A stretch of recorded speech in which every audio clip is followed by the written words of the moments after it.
तो अब आज पढ़ते हैं हम फॉरगेटिंग का अगला पार्ट।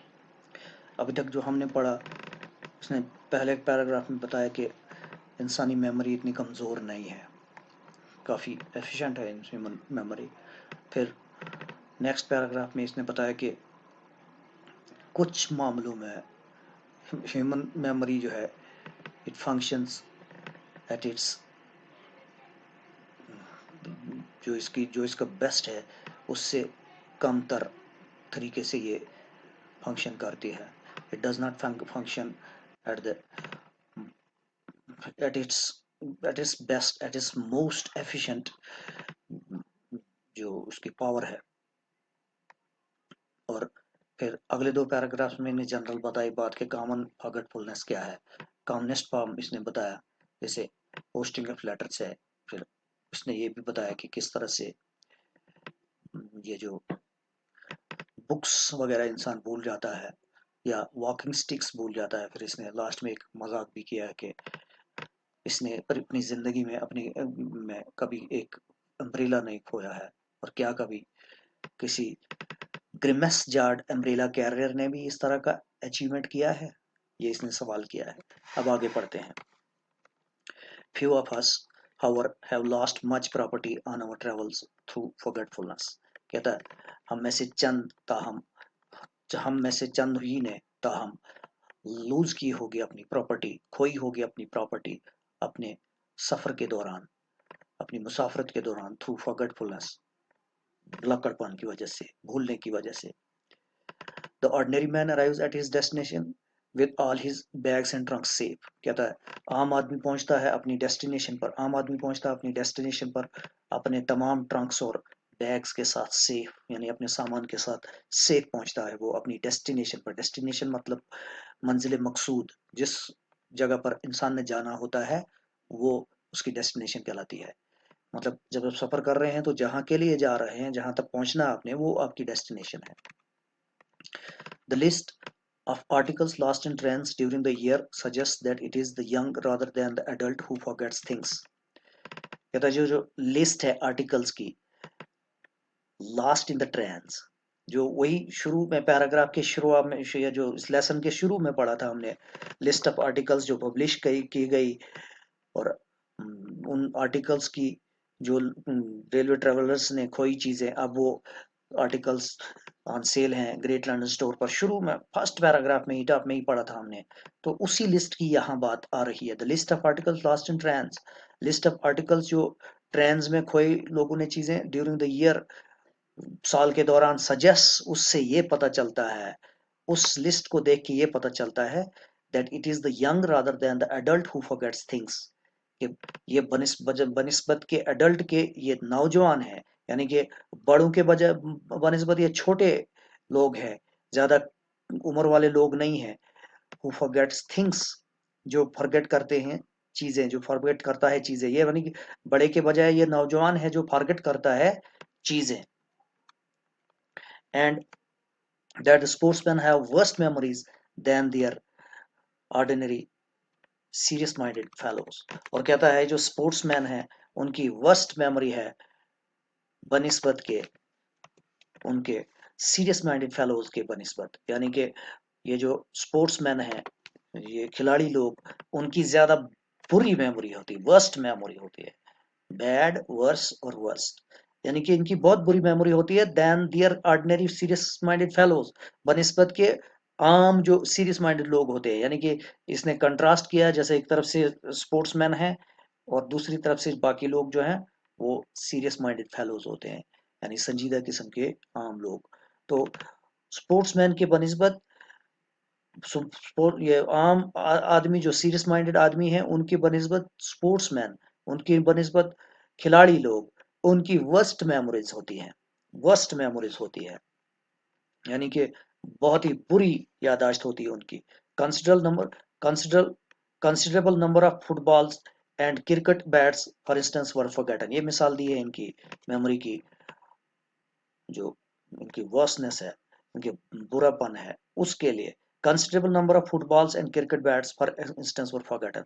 खासी तादाद में, कंसिडरेबल मतलब खासी तादाद में फुटबॉल्स और क्रिकेट बैट्स, मिसाल के तौर फॉर इंस्टेंस, वर फॉरगेटन, वो भूलाए गए थे, वो बुलाए गए थे, भूल गए थे लोगों को, यानी कि स्पोर्ट्समैन ही होते हैं जो फुटबॉल और क्रिकेट बैट्स भूल जाएंगे।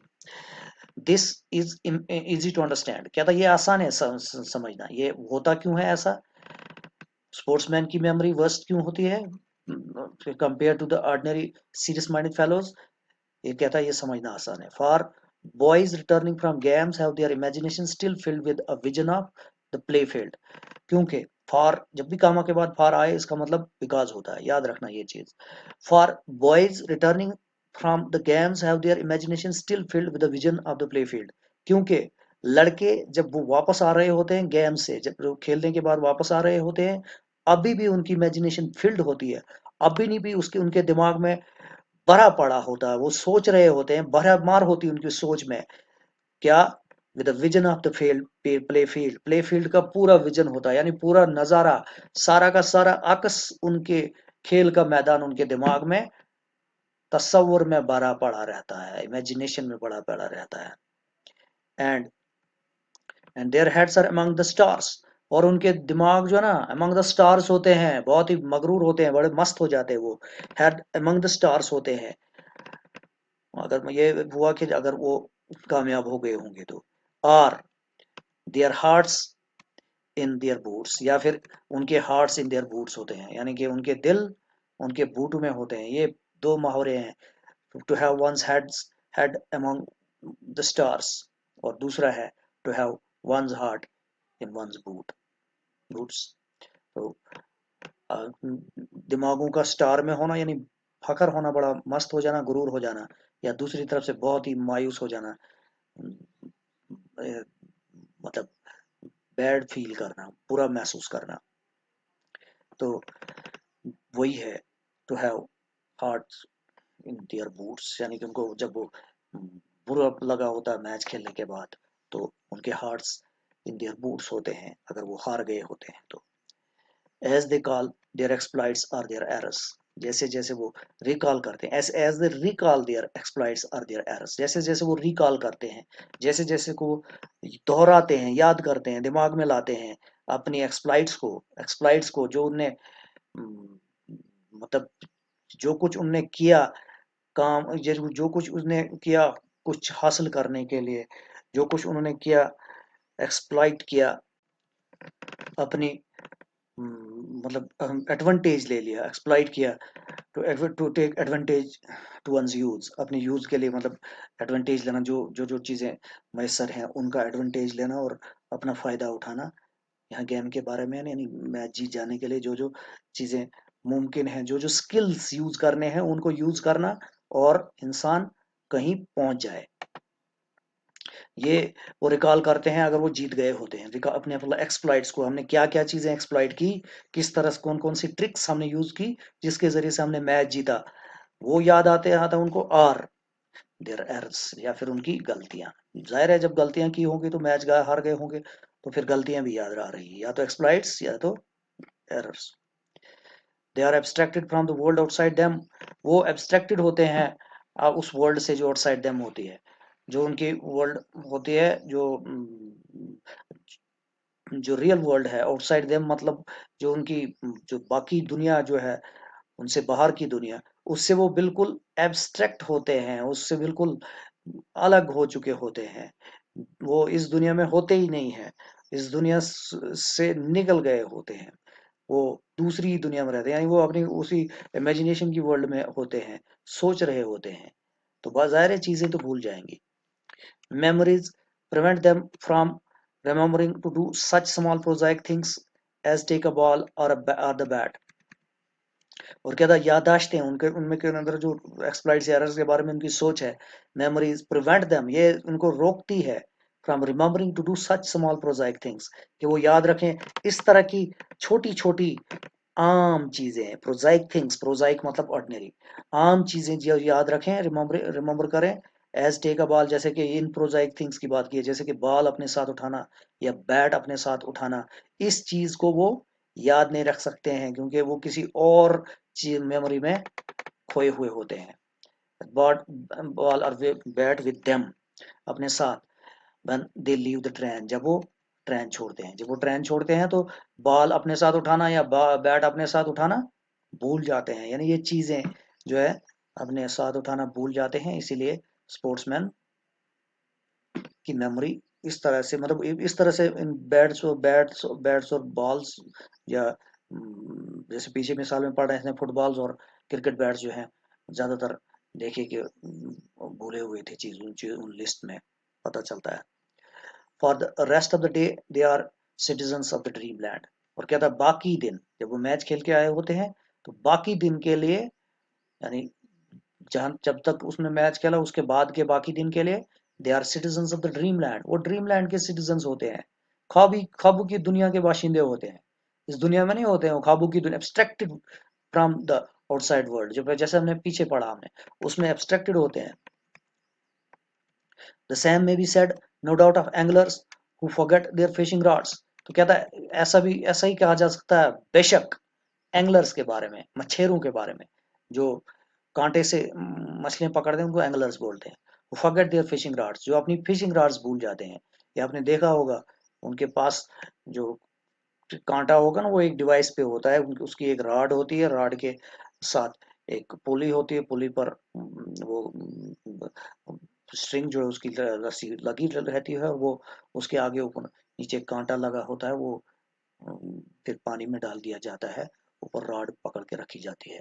तो यही एंगलर्स इसी फिशिंग रॉड से अपनी मछलियां पकड़ते हैं। तो ऐसा ऐसा ही कहा जा सकता है इन एंगलर्स के बारे में जो भूल जाते हैं अपनी फिशिंग रॉड को। सैम यानी कि इनका भी यही मसला है, ये भी स्पोर्ट ही होती है उनकी फिशिंग। तो इस फिशिंग रॉड को फिर वो भूल जाते हैं। Anglers are generally said, anglers को कहा जाता है जनरली, मछेरों को आमतौर से क्या कहा जाता है, और ये इसने कहा क्या कहा जाता, इसको अलग किया है फिर डैश डाल के, I do not know with what justification, मैं नहीं जानता कि किस जस्टिफिकेशन के साथ, to be the most of the imaginative of man, to be the most imaginative of men, and the man who is inventing the most magnificent lies on the journey home after a day's fishing is bound to be a little absent-minded in his behavior।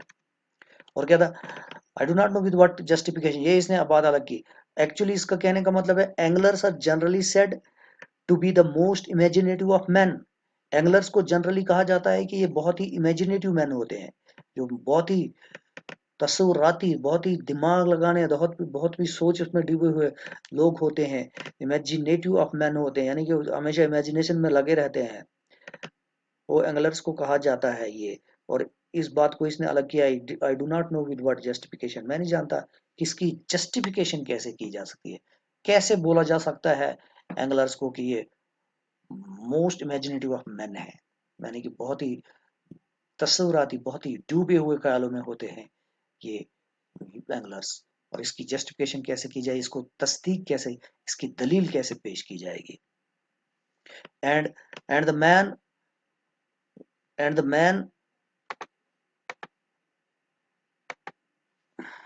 And the man who is inventing the most maximum lies on the journey home, और वो आदमी जो बहुत बड़े बड़े magnificent lies, बड़े बड़े झूठ इन्वेंट कर रहा हो, तैयार कर रहा हो, इजाद कर रहा हो, ऑन द जर्नी होम, घर के सफर के दौरान, आफ्टर डेज फिशिंग, एक पूरे दिन की फिशिंग के बाद, पूरे दिन की मछलियां पकड़ने के बाद, is bound to be is bound to B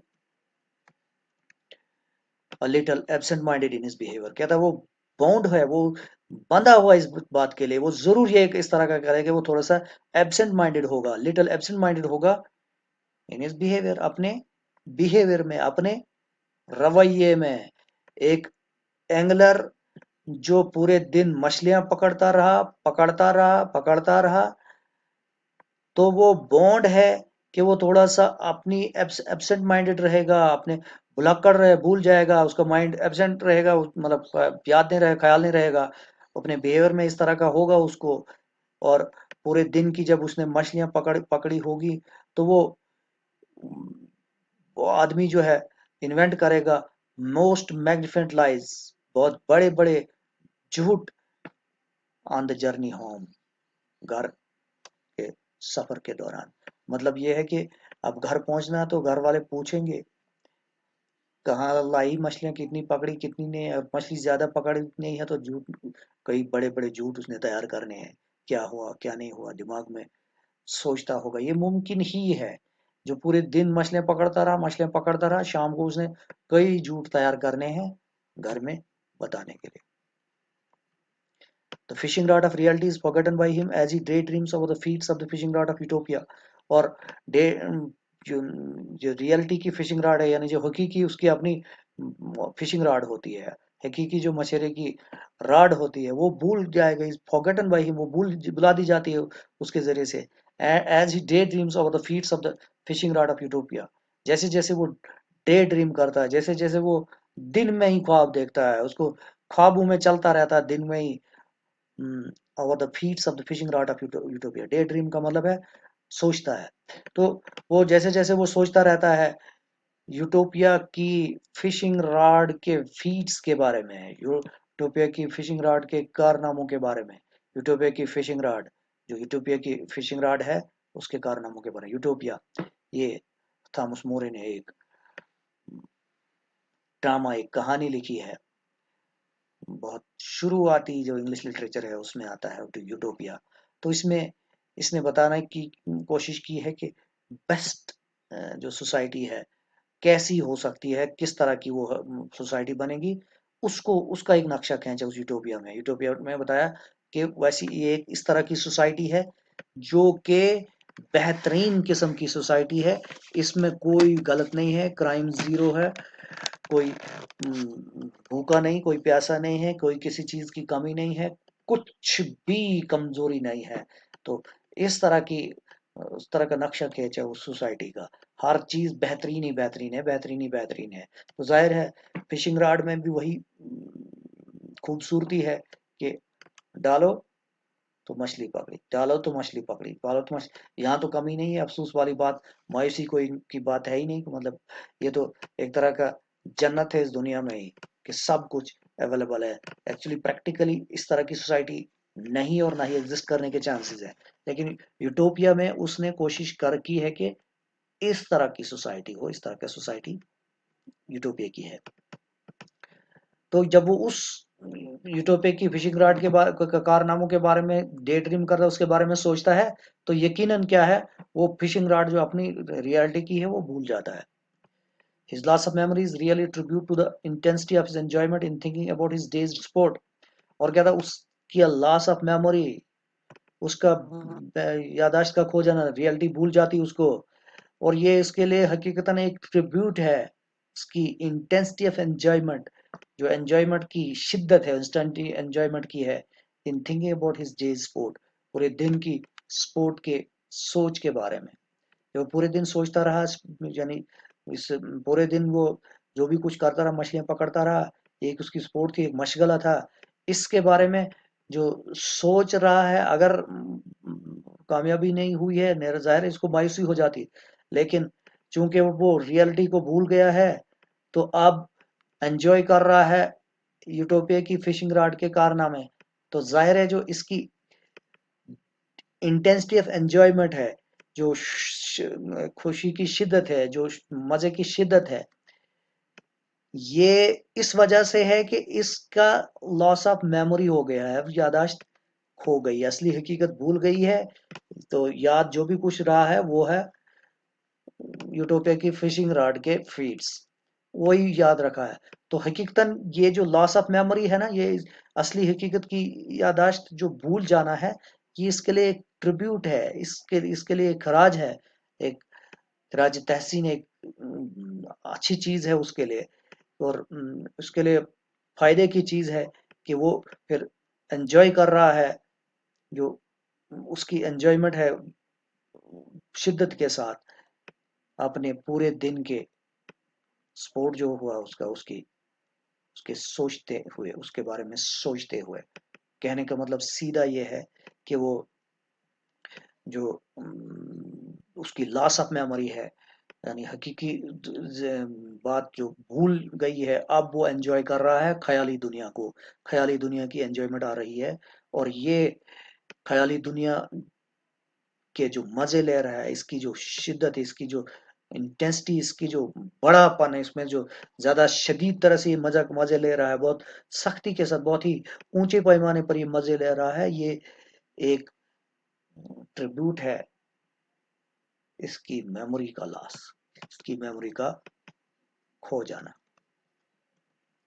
He may forget his fishing rod as the poet may forget to post a letter. He may forget his fishing rod, हो सकता है वो अपनी फिशिंग रॉड को भूल जाए, हो सकता है कि वो अपनी फिशिंग रॉड भूल जाए। As the poet may forget to post a letter, जैसे कि एक पोइट भूल जाएगा एक लेटर को पोस्ट करना, एक चिट्ठी को डाक में डालना। Because his mind is filled with matters more glorious, क्योंकि उसकी उसका माइंड उस यानी पोइट का माइंड, पोइट का दिमाग बड़ा बड़ा रहता है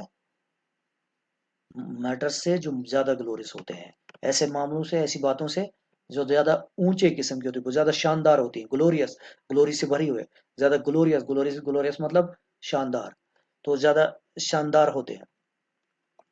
absent mindedness of this kind seems to me all but a virtue, कहता इस तरह की एब्सेंट माइंडेडनेस, इस तरह का भुलक्कड़पन मुझे लगता है बाकी कुछ नहीं है बल्कि वर्च्यू ही वर्च्यू है, अच्छा ही अच्छा ही है, ऐसे आदमी भूल जाना अच्छा ही है। The absent-minded man is often a man who is making the best of life. Absent-minded, the absent-minded man is often a man who is making the best of life. Absent-minded man अक्सर आदमी होता है जो make करता है best अपनी जिंदगी का। Absent-minded man is often a man who is making the best of life, यानी कि absent-minded man वो आदमी होता है जो अपनी जिंदगी का बेस्ट कर रहा होता है, बेहतरीन मजे ले रहा होता है जिंदगी का, भूल जाता है तो मजे ही मजे हैं। ये एक्चुअली बात जो है लास्ट पैराग्राफ में ज्यादा समझ में आ जाएगा। And therefore has no time to remember the mediocre, और इसलिए उसके पास कोई टाइम नहीं होता है कि मीडियोकर चीजें याद रखे। मीडियोकर मतलब आप मिडिल स्टैंडर्ड, आप मतलब ज्यादा वो बेहतर भी नहीं है और ज्यादा घटिया भी नहीं, मिडिल मिडिल मिडिल दरमियाना वाला, मतलब मीन जो हम कहेंगे मीडियन हिसाब से। And therefore has no time to remember the mediocre, और उसके पास कोई वक्त नहीं होता है कि वो मीडियाकर को याद रखे, दरमियाना तरह की यानी आम चीजें जो है उसको याद रखने की जरूरत नहीं होती, वो बेस्ट ले रहा होता अपनी जिंदगी से, अपनी जिंदगी के बेहतरीन लम्हे मजे उड़ा रहा होता, यही एब्सेंट माइंडेड मैन। तो इसको क्या जरूरत है मीडियाकर चीजें याद रखने की। Who would have trusted Socrates and Coleridge to post a letter? अभी इसने सवाल किया इसी बात के लिए कि एब्सेंट माइंडेड मैन कितना मजे ले रहा है, और इसने दो ग्रेट मैन की बात की है, एक है सोक्रेटिस और दूसरा है कोलरिज। सोक्रेटिस एक ग्रीक फिलासफर है, बहुत ही मशहूर है फिलासफर, पॉलिटिकल उस मसले में फंस गया तो अल्टीमेटली इसको फिर वो हम हमलॉक का कप पीना पड़ा और अपने आप को मारना पड़ा, लेकिन ये फिलासफर था, बड़े पैमाने का ग्रीक फिलासफर, और बड़ा मशहूर है, इस वक्त भी मशहूर है, फिलासफी में मशहूर है, पॉलिटिकल जो इसने जो क्वेश्चन करता था उनको पॉलिटिकल बेसिस पर, तो इससे भी ये काफी मशहूर है। सैमुअल कोलरिज दूसरा है, ये पोइट क्रिटिक है माना जाता है इंग्लिश में। सैमुअल कोलरिज ये भी पोइट भी रहा है और भी बहरहाल क्रिटिक बड़ा रहा है, फिलासफर। तो सैमुअल कोलरिज ये भी मशहूर है। तो इन दो लोगों को कौन भरोसा कर सकता था कि ये पोस्ट करें लेटर को। अब ये कोलरिज चाहे शायर है, जैसे ऊपर भी पोइट की बात आई, तो शायर लोग हमेशा अपने खोए रहते हैं, अपने उस मजे में रहते हैं, खोए हुए होते हैं।